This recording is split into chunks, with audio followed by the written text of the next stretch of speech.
అన్ మీ personal life గురించి నాకు especially నాకు తెలుసుకోవాలనుంది. అసలు మీ ఏజ్ కూడా చాలా తక్కువ. అంత ఎక్కువేం గాదు. అసలు ఇదంతా ఎలా స్టార్ట్ అయింది? మీరెక్కడ పుట్టారు? ఎక్కడ చదువుకున్నారు? ఈ జర్నీ అనేది, ఈ స్పిరిచువల్ జర్నీ అనేది ఎప్పుడు స్టార్ట్ అయింది? కుప్పం మా ఊరు. జనరల్ నార్మల్ లైఫే. 10వ తరగతి వరకు బచ్చా. అసలు మామూలు అంటే ఫుల్‌గా అప్పుడు కూడా ఈ క్రికెట్ బాగా ఆడేవాడిని. బాగా ఎంజాయ్ చేసాం. ఇంటర్మీడియేట్ నారాయణలో వచ్చింది. పరమ చెత్త కాలేజ్. పరమ చండాలమైన అసలు జనాలందరికీ నారాయణ మీద కూడా చాలా మీమ్స్ అండ్ ట్రోల్స్. చదువు పిల్లల్ని దయచేసి అక్కడ వేసి నాశనం చేయకండి జీవితాలు. అక్కడ ఏం లేదు, అక్కడ ఐఐటి బొంగు. తర్వాత నేను ఎన్ఐటీలో పడ్డాను. అక్కడ అసలు నిజంగా existence has put me in this place అనిపిస్తుంది ఒక్కోసారి. నాకు ఎంత అదృష్టంగా ఫీల్ అవుతానంటే, నేను ఓషో బుక్ నా దగ్గరికి వచ్చింది. నేను ఏదో బౌద్ధ ధర్మం గురించి గుంఫు కలరీలు ఎత్తుకుంటుంటే ఓషో తగిలి ఇట్లా దాంట్లోకి వెళ్ళిపోయాను నేను. ఇంకా అబ్జార్బింగ్ అంటే దాంట్లోకి లాక్కున్నాడు చెప్పాలంటే. అక్కడి నుంచి స్టార్ట్ అయ్యి రియల్ లైఫ్ సైన్సెస్ అనేవి స్టార్ట్ అయిన తర్వాత మీకు ఏది ఇంట్రెస్ట్ అనిపిది. ఇంకా మీ లోపల దీని బ్యూటీ, దీని మెకానిజం మీరు కానీ కనుక్కుంటే దానంత ఇంట్రెస్టింగ్ సబ్జెక్ట్ ఇంకోటి ఉండదు ప్రపంచంలో. That is what is spirituality. Body mind mechanics యాక్చువల్గా చెప్పాలంటే. మిగిలిన మెకానిక్స్ అంతా చదువుతారు మన వాళ్ళు. ఆ తర్వాత గురువుల కోసం వెతకడం స్టార్ట్ చేశాను. ట్రాన్సెండ్ అయ్యి లిబరేట్ అయ్యి మోక్షం వదలాలి శరీరాన్ని. మనం సొంతంగా చనిపోకూడదు.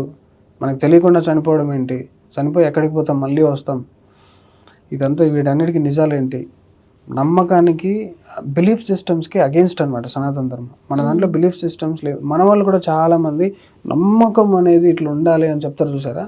అక్కడ రే కొంచెం నాకు అనిపిస్తుంది, అరే ఎక్కువ చేయకరా రే, నీకు తెలియదు రే, నమ్మకం కాదు కావాల్సింది, క్లారిటీ, సాధన. తెలుసుకో, నువ్వు శరీరం కాదు, నువ్వు మనసు కాదు అని తెలుసుకో అని ఆదిశంకరాచార్యులు చెప్పారు. ఆదిశంకరాచార్యులు నేను ఇది చెప్తున్నాను నువ్వు నమ్ము అనలా, నువ్వు కూడా తెలుసుకో అన్నారు. వాళ్ళది వీళ్ళు చేసుకొని నమ్మాలి, మన రాముడిని, కృష్ణుడిని, గణపతిని నమ్మాలి అంటే, గణపతి సరే నువ్వు ఇట్లా ఒక తొండం పెట్టావు, ఇట్లా ఏనుగు చెవులు పెట్టావు, ఒక పిల్లోడికి గుడ్డిగా తీసుకెళ్ళి నువ్వు ఇట్లా దండం పెట్టావు అంటే ఎలా ఉంటుంది? Can't you just explain 2 lines about what is Ganapati? ఆ గణ అనేది ఎందుకు ఇచ్చింది ఆ పేరు, ఆ స్టోరీ నువ్వు చెప్పలేవా? నీకు తెలుస్తా కదా చెప్పడానికి. పేరెంట్స్ అలా ఉన్నారు ఇప్పుడు. ఆంజనేయుడు అనేవాడు ఎవడు అనేది ఇవన్నీ చెప్తే ఆ ఫోర్సెస్, ఆ కాస్మిక్ ఫోర్సెస్, విష్ణు బ్రహ్మ అనేది ఏంటనేది అర్థమవుతుంది జనాలకి. ఆ తత్వం అనేది చెప్పాలి. ఏదైనా శివతత్వమైనా విష్ణు తత్వమైనా అందులోపలికి వెళ్ళి అది చెప్తే అర్థమవుతుంది. కానీ ఊరికే దండం పెట్టుకో అంటే ఎవరికే అర్థం కాదు. ఇలా చెప్పి నాశనం చేశారు కదా, ఏం చెప్పలేదు కాబట్టి వేరే వాళ్ళకి ఈజీగా కన్వర్ట్ అయిపోతున్నారు. అవును, కేరళ స్టోరీ అసలు ఏం తెలియకుండా ఉన్నారు.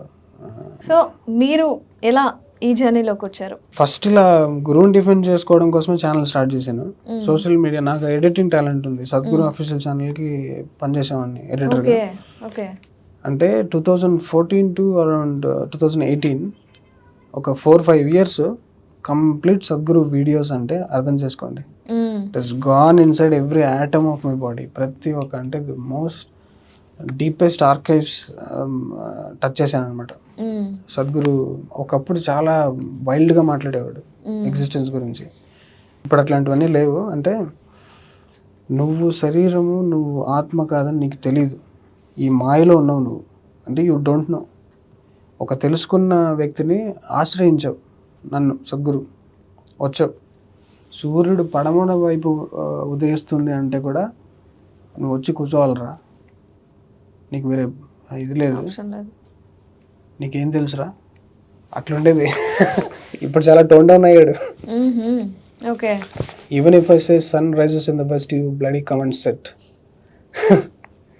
బికాజ్ ఏం తెలీదు, నీకేం తెలీదు. ఓజో అయితే ఇంకా వైల్డ్గా ఉండేవాడు. ఓజో ఏంటంటే నీకు నేను టైం ఎందుకు ఇవ్వాలి అసలు. సద్గురు ఒకడు వచ్చి ఓజోని వాట్ ఈస్ ద రెఫరెన్స్ అన్నాడంట, ప్రమాణం ఏది అన్నాడంట. ఓజో ఏమన్నాడంటే నేనే ప్రమాణం. ఇక్కడ నా ప్రజెన్స్లో నువ్వు కూర్చొని ఒక ఆహ్లాదకరమైన ఫీలింగ్ అనే ఎక్స్పీరియన్స్ నీకు ప్రూఫ్ కాకపోతే ఏదో పనికి మళ్ళీ బుక్ ప్రూఫ్ ఎట్లయితుందిరా నీకు? అంతేగా, చంపుతాడు అసలు ఓజో. ఇక్కడ వచ్చి నీకు ప్రశాంతంగా ఉందా, టెక్నిక్ వర్కౌట్ అవుతుందా? యోగా అంటే ప్రశాంతత అవ్వడం కదా, అంతేగా. లిబరేట్ అవ్వడం, నీకు బ్రీతింగ్, రోగాలు పోవడం అన్నీ ఉమ్. అన్నీ అవుతాయి. అయినా నువ్వు చెప్పేదానికి ప్రమాణం ఏదే అంటారు వీళ్ళు. ఐఎమ్ ద ప్రూఫ్ అంటాడు, సింపుల్. ఉమ్. చాలా చోట్ల ఆ స్పైన్లో ఇవన్నీ ఉన్నాయి ఏంటంటే నా స్పైన్ నుంచి నేను చెప్తున్నాను అంటాడు సద్గురు. రమణ మహర్షి కూడా ఇంకా బాగా చెప్తాడు, ప్రూఫ్ అడుగుతున్నావు అట్లంటే, ప్రూఫ్ అడుగుతున్నావు అంటే నీకు తెలియదని, అంతేగా. తెలుసుకోవాల్సిన అవసరం నీకుంది, చెప్పాల్సిన అవసరం నాకు లేదు, గెట్ అవుట్ అన్నట్టు. సో అలా మీరు సద్గురు దగ్గర వీడియోస్ ఎడిట్ చేస్తూ చేస్తూ అలా 5 years ట్రైనింగ్ తీసుకున్నారా? అంటే అక్కడే ఉండిపోదాం అనుకున్నాను నేను, బ్రహ్మచర్య అప్లై చేసి అక్కడే ఉండిపోదాం అనుకున్నాను. ఓకే. ఒక సర్టన్ మూమెంట్లో నాకేమనిపించింది, నాకు ఫ్యామిలీ ప్రాబ్లమ్స్, నా ఫ్యామిలీ చాలా టార్చర్ ఫ్యామిలీ అది. అంటే టార్చర్ అంటే మంచోళ్ళే, చిన్నప్పటి నుంచి బాగా చూసుకున్నారు అమ్మ నాన్న, అసలు ఏ బెస్ట్ పేరెంట్స్. కాకపోతే స్పిరిచువాలిటీలోకి వచ్చేసరికి ప్రపంచానికి దూరం అవుదాం అనుకుని వస్తే ఈ ఎమోషన్స్ కంప్లీట్ ఆపోజిట్ అవుతాయి కదా. కంప్లీట్ నేను అదవును యాక్చువల్గా చెప్పాలంటే, వాళ్ళు కాదు. సో కాకపోతే తప్పదు, తెలుసుకుని తీరాలి. ఇది కాదురా యూటర్న్ కొట్టేసాను సొసైటీ నుంచి, సొసైటీలో కాదు మనము ఒకప్పుడు. అంటే మీ రియాలిటీకి మీరు దగ్గరైన తర్వాత, ఇంత ఎదవనా నేను, ఇన్ని జన్మల నుంచి నాన్ సెన్స్ చేసుకుంటూ వస్తున్నానా, దీనికి చెక్ పెట్టాలి అని మీరు రియలైజ్ అయిన తర్వాత you go to any extent. నేను అసలు ఈ నాన్ సెన్స్ నేను చేయను ఇంకోసారి, మైండ్కి అర్థమైపోతుంది. ఇప్పుడు ఒక షూ లేస్ కట్టుకునేవాడు, ఆ షూ లేస్ని ఇలా కట్టాలని తెలియకుండా మెలికలు తిప్పి అది చేసి 5 గంటలు దానికి స్పెండ్ చేశాడు అనుకోండి, ఓజో లాంటి వాళ్ళు వచ్చి ఇలా వేసి ఇలా అన్నారు, ఒక్క సెకండ్ అనేది తెలిస్తే మీకు అనిపించదా 5 గంటలు ఇంత టైం వేస్ట్ చేసాం అనిపిస్తుంది. ఎగ్జాక్ట్లీ అదే అయింది నాకు.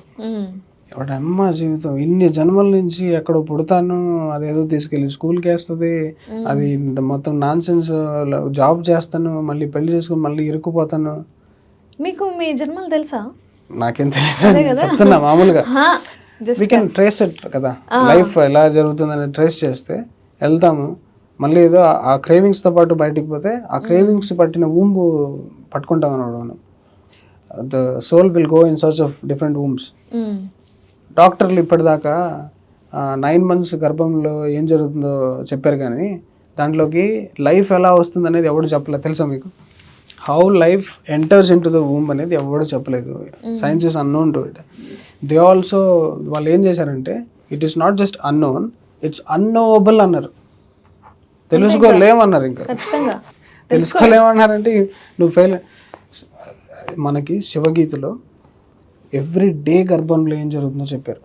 ఎవ్రీ డే, మంత్ కాదు, ఎవ్రీ డే ఏం జరుగుతుందో సామవేదం శర్మ గారు ఎక్సలెంట్గా చెప్పారు.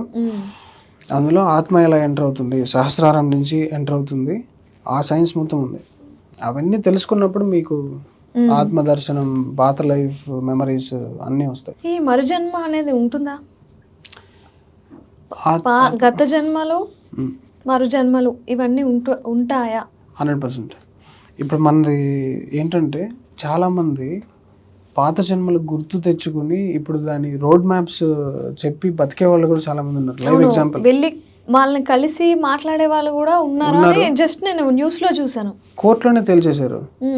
సామ్సింగ్ రాయ్ సినిమా కోర్టులోనే దే యాక్సెప్ట్ మరుజన్మలు ఉన్నాయి. ఇట్స్ మోర్ కోర్ట్ యాక్సెప్ట్ చేసిందంటే అది సైంటిఫిక్ అనే అర్థం. ఇంకా అది కాదు అనేవాడు ఎదవ. ఇంకా హీ నీడ్స్ ట్రీట్మెంట్, అంటే ఆశ్రమానికి తీసుకొచ్చి అదేదో చెప్పాలి, మనం నేర్పించాలి. సో అవన్నీ దలైలామా బుద్ధ కల్చర్లో వాళ్ళు ఎలా ఉండేవాళ్ళు అంటే, దే ఆర్ సో అవేర్. ఒక లామా చనిపోయేటప్పుడు వేరే శరీరంలో ఏది తీసుకుంటానో అని చెప్పి ఆ మ్యాప్ ఇచ్చి చనిపోయాడు. ఆ తర్వాత 5-6 సంవత్సరాలు వెతికేటోళ్ళు ఆ లామా గురించి. ఆ పిల్లోడిని పట్టుకొచ్చి ఇంకో లామా చేసేవాడు. ఆ పిల్లోడు ఎగ్జాక్ట్లీ అదే క్వాలిటీస్లో ఉండేవాడు. And that culture is alive. ఏ లామా మీదైనా మీకు రేప్ కేసులు చూసారా మీరు? కంపల్షన్స్ లేకుండా పుడతాడు ఆ పిల్లడు, వ్యామోహాలు లేకుండా పుడతాడు. That's how it goes. వాళ్ళని బతికించుకునేటోళ్ళు. అండ్ ఒక్కొక్క లామా చెప్తాడు, I will not come back, నేను ఇంక రాలేను. వీళ్ళు దండం పెట్టుకుంటారు, అట్లీస్ట్ మీరు we want your progeny, at least మీరు పిల్లల్ని కనండి అంటే. నా డిఎన్ఏ కూడా నాలాంటిది ప్రొడ్యూస్ చేయలేదు. బోధి ధర్మ ఉన్నాడు, పోతులూరి వీరబ్రహ్మేంద్ర స్వామి ఉన్నాడు, ఆయన పిల్లలు ఏమో అంత యోగులు కాలేదే. కృష్ణుడు సాక్షాత్ కృష్ణుడు పిల్లలే అవును. కాలేదు. Doesn't work like that. ఇంకా ఒకరుంటే వాళ్ళే ఎస్, రూల్ చేస్తారు. యా, అందుకే యథా యథా హి ధర్మస్య. సరే కానీ ఈ లెఫ్ట్ వింగ్ అనేది మన దేశానికి ప్రమాదకరమా? లెఫ్ట్ వింగ్ అనేది దేశానికి క్యాన్సర్ లాంటిది, వాళ్ళే క్యాన్సర్ కూడా. ఎందుకంటే కంప్లీట్గా వాళ్ళు అధర్మం వైపు ఉన్నారు, అంటే డిసార్డర్లో ఉన్నారు. నేను ధర్మ అంటే ఆర్డర్ అని చెప్పాను కదా, ధర్మ అంటే ఆర్డర్, అధర్మ అంటే డిసార్డర్. అవును, ధర్మ అంటే ఆర్డర్ అనేది నాకు నేను ఇచ్చిన డెఫినేషన్ మీకు తెలిసింది, వాళ్ళకి అదే ధర్మం, వాళ్ళు చేసేదే ధర్మం. ఎగ్జాక్ట్లీ, కరెక్ట్గా చెప్పారు. రాక్షసులు కూడా వాళ్ళు చేస్తున్న చెత్త వాళ్ళకి తెలియదు, they very much into it. ఆ మైండ్కి నువ్వు చేస్తున్న నాన్ సెన్స్ అని వాడికే అర్థమయ్యేలాగా చెప్తేనే అవుతుంది. It's a big task. అంతవరకు వాళ్ళని ఒక కంట్రోల్లో పెట్టుకోవడం మనం చేయాలి. ఆ మోదీ గారు అదే చేస్తున్నారు. ఎక్కడైనా అవుట్ ఆఫ్ కంట్రోల్ వెళ్తే లేపేస్తారు ఇంకా. అవును, ఇప్పుడు చాలా అవుట్ ఆఫ్ కంట్రోల్లో ఉన్నారు చాలా స్టేట్స్లో. తీసుకొచ్చిన ప్రతి డెవలప్మెంట్ని ప్రొటెస్ట్ చేసి ఆపుతున్నారు. మీనింగ్లెస్. ఎందుకు ఆపుతున్నారో కూడా తెలియదు. దాంట్లో దళితులు తీసుకొస్తారు, ఈ ప్రాజెక్ట్ వస్తే వీళ్ళకి నష్టం, ఈ ప్రాజెక్ట్ వస్తే వీళ్ళకి నష్టం. క్యాస్ట్ అనేది ఒకటే బలంగా ఇవన్నీ ప్రొటెస్ట్ అన్నిటికీ బలంగా ఉంటుంది. ఆ ఏరియా ఎంత ఛాలెంజింగ్ ఒకసారి ఆలోచించండి. వాళ్ళు ఏంటంటే దే ఆర్ నాట్ స్పిరిచువల్. దళితులు వాళ్ళేదో దేవతలు మూఢనమ్మకాలని పూజిస్తూ, ఇప్పుడు ఫర్ ఎగ్జాంపుల్ దళిత్ అంటారు, క్లియర్గా గమనించండి. 1 కిలో నాన్ వెజ్ ఎంతండి? మీరు నాన్ వెజ్ తినరు, తినట్లేదు. కిలో నాన్ వెజ్ ఫ్రెండ్స్ దగ్గర కనుక్కోవచ్చు, బయట షాపుల్లో 400 రూపీస్. నేను చూపిస్తా దళితులు ప్రతిరోజు నాన్ వెజ్ తినేటోళ్ళు ఉంటారు. ఎవడరా దళిత్? ప్రతి ఆదివారం నాన్ వెజ్ తినరు. ఎక్కడి నుంచి వస్తాయి డబ్బులు? ఆ లేని భావం ఎందుకు క్రియేట్ చేస్తున్నావు నువ్వు కదా? అవును, అడిగేవాడు లేడు. మేమేదో మాకు ఏది లేదంటాడు, 4 పిల్లలకి అంటాడు.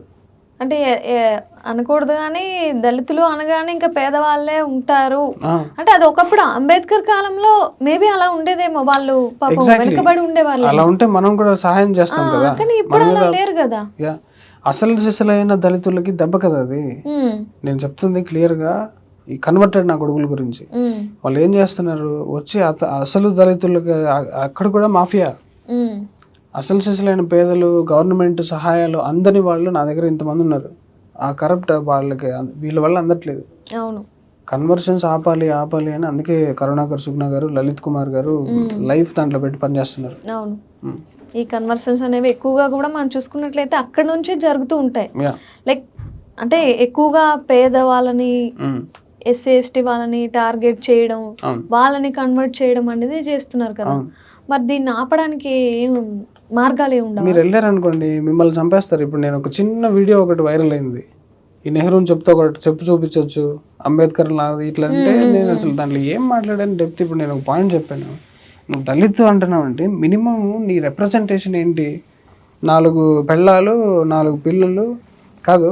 ఇప్పుడు నేను ఒక మ్యారేజ్ అనే ప్రాజెక్టు, నాకున్న పనులు వీటన్నిటిని ప్లాన్ చేసుకొని దేశానికి ఏదో చేస్తున్నప్పుడు ఒక పిల్లాడు అడ్డమవుతాడు, అదొక పెద్ద ప్రాజెక్టు, ఇవన్నీ నేను పెళ్లి చేసుకోలే. ఇంత ఆలోచిస్తున్నాను. నాకు ఇలాంటి పిల్లల్ని కానీ చూసే వాళ్ళని చూస్తే నాకేమనిపిస్తుంది, పని పాట లేదా వీళ్ళకి అనిపించదు? పని పాట లేకుండా ఇదే పని అంటే ఆ పిల్లాన్ని కానీ వాడి నాన్ సెన్స్ అంతా చేసుకుని వాడికి సంపాదించి పెట్టడమే పనిగా పెట్టుకుంటే దేశానికి నువ్వు చేసేదేంటి? కుక్కకి నీకు తేడా ఏంటి అసలు అంటారు. పందులకి నీకు ఒక కాలంలో పంది బతుకుతా సార్, మరి ఇదేనా పని? ప్రొడక్షనేనా పని అంటాను నేను. అందుకే చెప్పాను, దేశానికి, ధర్మానికి, దైవానికి దేనికి పనికిరారు వీళ్ళు. కానీ దళిత అనే పేరు పెట్టుకుని మొత్తం ఇవన్నీ చేస్తూ ఉంటారు. అదొక మాస్క్. మళ్ళీ నేను అదే ఇప్పుడు ఎందుకు ఇంత ఓపెన్ గా మాట్లాడుతూ నీకేం ప్రాబ్లం లేదా అట్లంటే, నేను కూడా సర్టిఫైడ్ దళితే. నువ్వు ఏ కార్డు వాడతావో ఆ కార్డు నీకన్నా 100 రెట్లు వాడతాను నేను. అంతే. నువ్వు 1 కోటి రూపాయలు వేసుకుని వస్తావా, నేను 100 లాయర్లు వేసుకుని వస్తాను. తేల్చేద్దాం ఎవడో దళిత్. అంత అగ్రెసివ్గా నేను వెళ్ళాను, ఎందుకంటే నేను వాడలా, నేనే పర్ఫెక్ట్. నేను కూడా రూపాయి పాకెట్లో లేని రోజులు నేను గడిపాను. రియాబ్ నుంచి నేను బయటికి పడేసినప్పుడు రూపాయి, 2 జతలు బట్టలు ఉన్నాయి, ఎక్కడ ఏం చేయలేదు, రోడ్డు మీద ఉన్నాను నేను. యాక్చువల్గా ఈషా వాళ్ళు నా వాలంటీర్స్ వీళ్ళందరూ చేతులు దండం పెట్టాలి, ఉమ్, వాళ్ళు నన్ను ఆశ్రయించి సాధన పాత్రలో ఉన్న సాధకుడిని ఆదుకోవాలని చెప్పి ఉమ్, ఆశ్రమానికి పంపించి ఒక జాబ్ లాంటిది ఒక వాలంటీరింగ్ దాంట్లో కల్పించి అక్కడి నుంచి సాధన జరిగింది, బ్రెయిన్ డెవలప్ అయింది, అసలు లైఫే మారిపోయింది. మారిపోయింది మొత్తం. ఇప్పుడు వచ్చి నేను కంపెనీ పెట్టి జనాలకు ఉద్యోగాలు ఇచ్చి బీబీసీని తొక్కుతున్నాను ఇప్పుడు యాక్చువల్గా డాక్యుమెంటరీ చేసి. సో సొంత టాలెంట్తో నేను రాలా బయటికి. అదే ఆ కార్డు ఎందుకు వాడడం సెపరేట్ గా? యా ఎవరైనా సరే ఇప్పుడు నేనైనా ఉన్నానంటే ఉమెన్ కార్డు వాడాల్సిన పని లేదు. ఫస్ట్ ఆఫ్ ఆల్ మనం చేసుకునే పని మనం చేసుకోకపోవడమే అంతే. నేను చెప్తాను చూడండి, కమిట్మెంట్తో కష్టపడి మీరు పని చేస్తే ప్రపంచంలో ఎక్కడైనా అన్నం పెట్టి డబ్బులు ఇస్తారు. అంతే. ఉమ్. ఉమ్, ఎక్కడైనా అంటే మేనేజర్ మనం చేసిన పనికి మాకు డబ్బులు ఇవ్వలేదు, దానికి కూడా ఒక పద్ధతి ఉంటుంది. ఉమ్, దానికి కూడా నువ్వు ఎట్లా దొంగల దగ్గరికి పోయి నువ్వు ఎందుకు పని చేస్తున్నావు? Human brain is so evolved. నేను అదే మోసం చేయడం కంటే మోసపోవడమే అతిపెద్ద క్రైమ్. అంతే. మోసపోయిన స్థితిలో నువ్వు ఉన్నవాళ్ళంటే తప్పు నీదే ఉంది కదా. ఉమ్, అంత ఇంటెలిజెంట్గా లేవు, ఇంటెలిజెన్స్ పెంచుకోవడానికి సాధన చేయవు, ఉమ్, డయాబెటీస్ తెచ్చుకుంటావు, చెత్త తింటావు, మాంసం తింటావు, ఏదొద్దంటే అదే చేస్తారు, మళ్ళీ తప్పు జరిగింది అంటారు. మమ్మల్ని కాపాడు అంటావు. ఉమ్, ఫుల్గా తాగుపోతున్నా కొడుకులు, సిగరెట్లు మందులు అంతా తాగి కిడ్నీ ఫెయిల్ అయింది, మేము దళితు మా ఎక్కడ ఎంత ఆలోచించండి ఒకసారి ఎలా ఉంటుంది పరిస్థితి. అంతే కదా. వీటిని మీద ఉంటే గవర్నమెంట్ ఎనర్జీ మొత్తం వీటి మీదకి లాగేస్తే ఉమ్, పాలిటిక్స్ అంతా అక్కడే జరుగుతుంది చూడండి. అంతేనండి, మొత్తం అక్కడే జరుగుతుంది. ఎందుకంటే అదే ఈజీ కదా, అలా జనాలను అట్రాక్ట్ చేసేయచ్చు అని చెప్పి. ఎందుకంటే ఇప్పుడు మీరో నేనో లేకపోతే కొంచెం డబ్బున్న వాళ్ళకేం అక్కర్లేదు, ఇవన్నీ పట్టించుకోరు వాళ్ళు. ఎందుకంటే వాళ్ళకి ఇవన్నీ అక్కర్లేదు. ఎవరైతే పేదవాళ్ళు ఉంటారో వాళ్ళనే టార్గెట్ చేయడం ఎగ్జాక్ట్లీ అలా జరుగుతుంది. నిజమైన పేద ప్రజలు నేను ఎంతమంది, ఒకడు ఎమోషనల్గా కామెంట్ కొట్టాడు అనమాట.